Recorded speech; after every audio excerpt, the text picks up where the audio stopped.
merong pagkakaiba.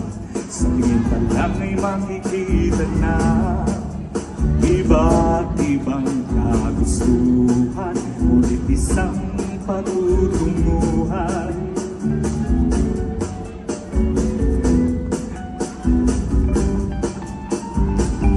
Gabay at pagmamahal ang hanap mo, pagbibigay ng halaga sa inyo. Nais kong ipakilala sino kang